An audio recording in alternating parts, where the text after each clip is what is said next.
ভারতের লোকসভা নির্বাচনে অনেকটা সমানে সমান লড়াই চলছে ক্ষমতাসীন বিজেপি ও বিরোধী ইন্ডিয়া জোটের মধ্যে। আংশিক ফলাফলে এগিয়ে আছে প্রধানমন্ত্রী নরেন্দ্র মোদীর নেতৃত্বাধীন এনডিএ। তবে বুথ ফেরত জরিপকে ভুল প্রমাণ করে শক্ত প্রতিদ্বন্দ্বিতা করছে কংগ্রেসের নেতৃত্বাধীন জোট ইন্ডিয়া। টাইমস অফ ইন্ডিয়ার তথ্য অনুসারে প্রাথমিক ফলাফলে 288 আসনে এগিয়ে এনডিএ।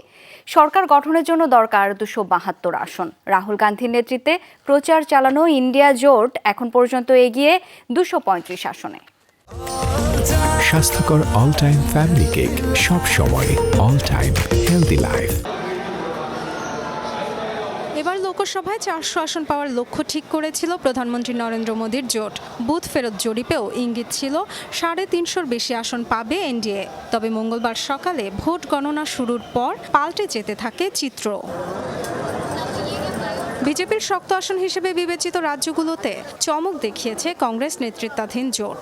উত্তরপ্রদেশে মোদীর এনডিএ জোটের ঘাড়ে নিঃশ্বাস ফেলছে ইন্ডিয়া জোট। কর্ণাটকে এনডিএ এগিয়ে থাকলেও ব্যবধান বেশ কম, অথচ এর আগের নির্বাচনে সেখানে ভরাডুবি হয়েছিল কংগ্রেসের। মহারাষ্ট্রেও এগিয়ে রাহুলের জোট।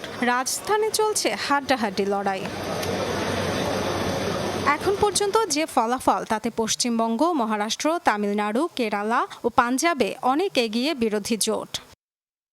বিপরীতে মধ্যপ্রদেশ, গুজরাট, বিহার, আসাম ও ওড়িশায় অনেকটা একচেটিয়া জয় বিজেপি ও মিত্রদের।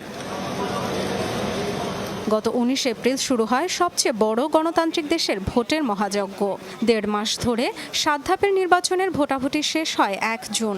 মঙ্গলবার স্থানীয় সময় সকাল 8টায় শুরু হয় গণনা। 543 আসনের লোকসভায় সরকার গঠনের জন্য দরকার 272 আসন।